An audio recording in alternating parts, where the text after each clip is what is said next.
Article 13 શું કહે છે કે એવા કાયદાઓ કે જે મૂળભૂત અધિકારો સાથે અસંગત હોય તો એવા કાયદાઓ રદ થશે. તો આનો શું મતલબ થયો કે ભાઈ ચલો મૂળભૂત અધિકાર એક બનાવ્યો આપણે કે ભાઈ ભારતમાં ગમે ત્યાં હરવા ફરવાની સ્વતંત્રતા, અને એ તમારું થઈ ગયું મૂળભૂત અધિકાર. તો હવે એવો કોઈ પણ આપણે એવો કાયદો નહીં બનાવીએ કે જે કાયદો આપણે આમ કરવાથી રોકશે, બરાબર ને? અને જો એવો કોઈ કાયદો બનાવી દીધો કે જે આમ કરવાથી રોકશે તો એ શું થયું કે આપણા ફંડામેન્ટલ રાઇટ્સનું ભંગ થયો, એટલે કે આપણા મૂળભૂત અધિકારોનો ભંગ થયો. તો એવા એની પર શું આપણે કાર્યવાહી કરી શકાય, તો એની જવાબ એ દરેક વસ્તુ આપણે સમજાવે છે આર્ટિકલ 13. તો અનુચ્છેદ 13ને સમજવા માટે એના 4 વસ્તુ સમજવી જરૂરી છે.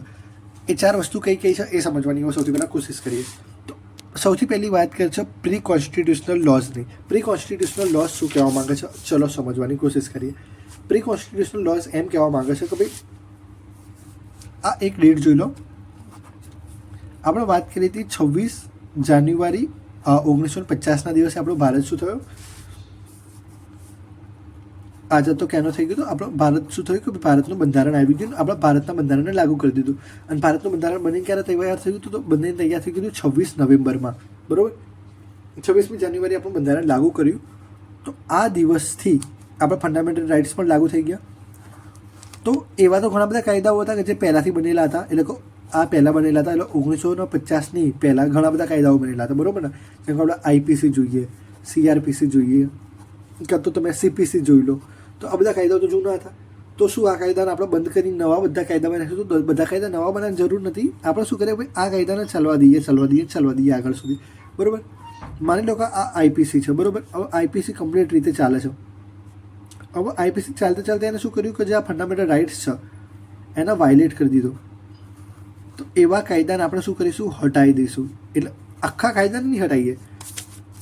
હજુ આના થોડીક ડિટેલમાં સમજવાની કોશિશ કરીએ. આ આઈપીસી છે, બરાબર? આઈપીસીની 4 સેક્શન છે, 1, 2, 3, 4. અને એનું જે સેક્શન 3 છે એ ફંડામેન્ટલ રાઇટ્સને વાયોલેટ કરે છે. તો આપણે સેક્શન 3ને હટાવી દઈશું, બરાબર? એટલે કે ભાઈ પ્રી કોન્સ્ટિટ્યુશનલ લોઝની વાત કરે છે કે ભાઈ બંધારણ બન્યા પહેલાંના જે કાયદાઓ છે જે મૂળભૂત અધિકારોનો ભંગ કરે છે, તો એવા કાયદાઓ આપણે હટાવી દઈશું. અને આર્ટિકલ ક્લોઝ 2નો આર્ટિકલ 13નો ક્લોઝ 2 શું કહે છે કે ભાઈ પોસ્ટ કોન્સ્ટિટ્યુશનલ લોઝ, એટલે કે બંધારણ પછીના કાયદાઓ, એટલે કે 1950 પછી કાયદાઓ એવા બનાવવાના નહીં કે જે મૂળભૂત અધિકારોનું હનન કરે. એવા કાયદા તમે બનાવશો તો એ શૂન્ય બરાબર છે, એટલે કે 0 થઈ જશે, રદ બાતલ થઈ જશે. હવે આ વસ્તુને સમજવા માટે, એટલે કે 1 અને 2ને સમજવા માટે 2 સિદ્ધાંતો સમજવાની જરૂર છે. એક છે ડોક્ટ્રીન ઓફ સર્વેબિલિટી, એટલે કે ટુ સેપરેટ કરવું, દૂર કરવું કોઈ પણ વસ્તુનો, પૃથ્થકરણની ત્યાંનો સિદ્ધાંત. આ સિદ્ધાંત શું કહે છે? જે આપણે વાત કરી આઈપીસીની, આપણે વાત કરી હતી કે ભાઈ આઈપીસીની સેક્શન 1, 2, 3 અને 4, આ જે ત્રીજી સેક્શન છે એ ફંડામેન્ટલ રાઇટ્સને વાયોલેટ કરે છે. તો આ જે ત્રીજી સેક્શન છે જે ફંડામેન્ટલ રાઇટ્સને વાયોલેટ કરે છે, આપણે એને હટાવી દઈશું. એટલે કે આ 1950, બરાબર, આ ફંડામેન્ટલ રાઇટ્સને વાયોલેટ કરે છે. તો 3ને આપણે આગળ નહીં જવા દઈએ. બાકી 2 જતી રહી આગળ, વાંધો નહીં. 1 બી આગળ જતી રહી, વાંધો નહીં. 4 બી આગળ જતી રહી, વાંધો નહીં.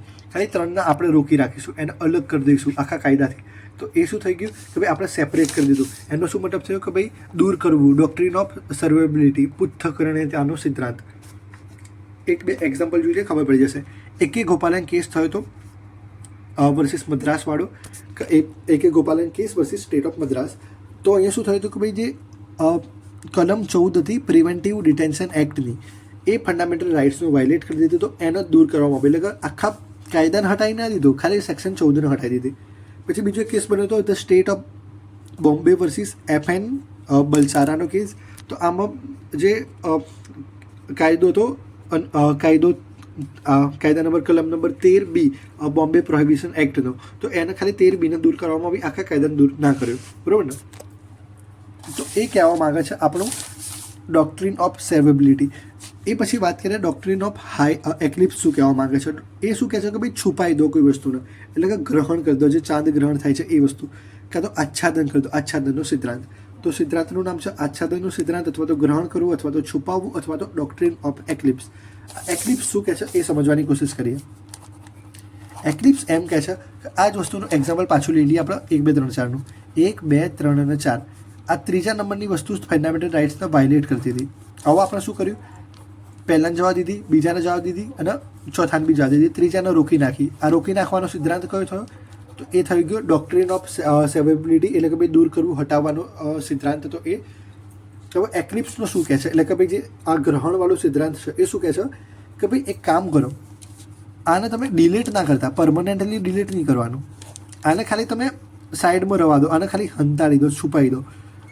હવે જ્યારે ફંડામેન્ટલ રાઇટ્સમાં કોઈ ચેન્જીસ આવશે, બરાબર, આ ફંડામેન્ટલ રાઇટ્સમાં કોઈ ચેન્જ થયો, હજુ સમજવાની કોશિશ કરીએ, થોડું સરખું સમજવાની કોશિશ કરીએ.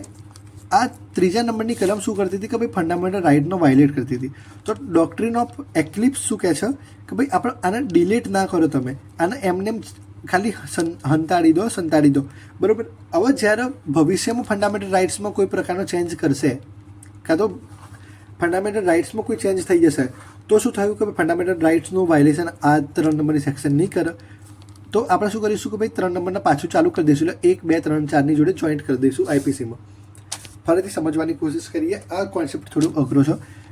એમ કહે છે કે ભાઈ આઈપીસીની 4 સેક્શન છે, બરાબર, 1, 2, 3 અને 4. એક્ઝામ્પલ તરીકે હવે આ ફંડામેન્ટલ રાઇટ્સ રહ્યો આપણો. શું થયું કે ભાઈ આ સેક્શન 1 છે, એ કમ્પ્લીટ જાય છે, સેક્શન 2 બી કમ્પ્લીટ જાય છે, સેક્શન 3 બી કમ્પ્લીટ જાય છે, પણ સેક્શન 4 છે, સેક્શન 4 શું કરે છે કે ભાઈ ફંડામેન્ટલ રાઇટ્સને વાયોલેટ કરે છે અને એ પછી આગળ જાય છે. તો જેટલો પાર્ટ આપણે સેક્શન 4માં જે ફંડામેન્ટલ રાઇટ્સને વાયોલેટ કરે છે, કાં તો આખી સેક્શન વાયોલેટ કરે છે, તો આપણે સેક્શન 4ને હટાવી દઈશું. હવે ખાલી આપણે વાત કરીએ ત્યારે હટાવવાની, બરાબર ને. હવે ડોક્ટ્રિન ઓફ એક્લિપ્સ શું કહે છે કે ભાઈ આને ડિલીટ ના કરો તમે સેક્શન 4ને, એને ખાલી તમે હંતાડી દો, અને જ્યારે પણ તમારું કામ થઈ જાય, એટલે કે ભાઈ જ્યારે પણ ફંડામેન્ટલ રાઇટ્સમાં કોઈ ચેન્જ થઈ જાય તો તમે શું કરો કે ભાઈ સેક્શન 4ને પાછી લાગુ કરી દો. બસ એ કહેવા માંગે છે. હવે 3 નંબર શું કહે છે ક્લોઝ, સૌથી પહેલાં આર્ટિકલ 13 સમજતા હતા. પ્રી કોન્સ્ટિટ્યુશનલ લોઝ જોઈ લીધો તો, પોસ્ટ કોન્સ્ટિટ્યુશનલ લોઝ જોઈ લીધો તો. પ્રી કોન્સ્ટિટ્યુશન એટલે કે ભાઈ બંધારણ બન્યા પહેલાં જે કાયદાઓ છે કે જે મૂળભૂત અધિકારો સાથે અસંગત છે, તો એવા કાયદાને આપણે શું કરીશું, હટાવી દઈશું. કાં તો પછી પેલું આચ્છાદનનો સિદ્ધાંત, 2 સિદ્ધાંત આપણે સમજી લીધા હતા. એ પછી પોસ્ટ કોન્સ્ટિટ્યુશનલ લો શું કહે છે કે ભાઈ બંધારણ પછીના કાયદાઓમાં આપણે એવો કોઈ પણ કાયદો નહીં બનાવે કે જે મૂળભૂત અધિકાર સાથે અસંગત થાય. આર્ટિકલ 13(3) શું કહે છે? 13(3) એમ કહે છે કે ભાઈ જે કાયદો છે એ કાયદામાં કઈ કઈ વસ્તુને આપણે એડ કરીશું. તો કાયદામાં અમુક વસ્તુને એડ કરીશું, જેમ કે ભાઈ વટહુકુમ, હુકુમ, ઉપનિયમ, નિયમ, વિનિમય, જાહેરનામું, રૂઢિ અને પ્રથા. આટલી વસ્તુને આપણે એડ કરીશું. એટલે કે લોની અંદર શું શું આવશે? Ordinance, order, by law, rules, regulations, notification અને કસ્ટમર ડ્યુટીઝ. ઓર્ડિનેન્સનો શું મતલબ છે? તો એ કોન્સ્ટિટ્યુશન 2માં તમે સમજી જશો. ઓર્ડિનેન્સનો મતલબ છે કે ભાઈ જે રાષ્ટ્રપતિ બહાર પાડે છે એ. ઓર્ડરનો શું મતલબ છે? ભાઈ કોર્ટમાં ઓર્ડર આપવામાં આવે છે તો એ ઓર્ડર. પછી રૂલનો શું મતલબ છે? ભાઈ રૂલ્સ અને રેગ્યુલેશન્સ તો બધાને ખબર હશે. નોટિફિકેશનનો મતલબ છે કે ભાઈ ગવર્મેન્ટ ઓફિશિયલ ગેજેટમાં ઘણી બધી નોટિફિકેશન બહાર પાડતી હોય તો એ પણ કાયદો છે. અને યુઝેસ ઓર કસ્ટમનો શું મતલબ છે? કે ભાઈ જે વર્ષોથી પરંપરા બનતી આવી છે સમાજમાં એ. જેમ કે ભાઈ હિન્દુ ધર્મના લગ્ન, તો બરાબર લગ્નમાં સિંદૂર કરવું અથવા તો 7 ફેરા ફરવા, તો એવો કોઈ કાયદો નથી, પણ એ વર્ષોથી એક પ્રથા બની આવેલી છે. તો આપણે એવું માનીએ છીએ કે ભાઈ સિંદૂર કરી દીધું, 7 ફેરા ફરી દીધું તો એ લગ્ન થઈ ગયા, બરાબર ને. એ વસ્તુ કહે છે આર્ટિકલ 13નો ક્લોઝ 3.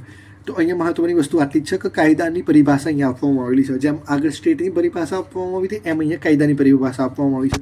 તો કોઈ કદાચ એમ પૂછો કે કાયદો એટલે શું, તો કાયદો includes ordinance, order, by law, rules, regulations અને નોટિફિકેશન, કસ્ટમર ડ્યુટીઝ. એટલે કે ભાઈ કાયદો એટલે વટહુકુમ, હુકુમ, ઉપનિયમ, નિયમ, વિનિમય, જાહેરનામું, રૂઢિ અને પ્રથા. અને ક્લોઝ 4ને પહેલાં નહીં સમજીએ, આપણે ખાલી ક્લોઝ 3 સુધી સમજીશું, બરાબર. અત્યારે આપણે pre constitutional loss, post constitution loss એટલે કે બંધારણ પહેલાં, બંધારણ પછી અને કાયદો 3 વસ્તુ સમજી લીધું. સર્વેબિલિટી શું કહે છે? કે ભાઈ દૂર કરી દેવું. જેમ કે AK ગોપાલનમાં સેક્શન 14 ફંડામેન્ટલ રાઇટ્સનું વાયોલેશન કરતું હતું, દૂર કરી દીધું. અને અહીંયા 13B રાઇટ્સનું વાયોલેશન કરતું હતું, એને દૂર કરી દીધું. છુપાવવાનો સિદ્ધાંત શું કહે છે? કે ભાઈ ડિલીટ ના કરો આ વસ્તુનો, આને ખાલી છુપાઈ દો. આને ડિલીટ ના કરો, આને છુપાઈ દો. હવે જ્યારે ફંડામેન્ટલ રાઇટ્સમાં ચેન્જીસ થઈ તો આ વસ્તુને પાછી લાવી દો. બસ આ ડોક્ટ્રિન ઓફ એક્લિપ્સ કહે છે. હવે આપણે સમજીએ બેસિક સ્ટ્રક્ચર.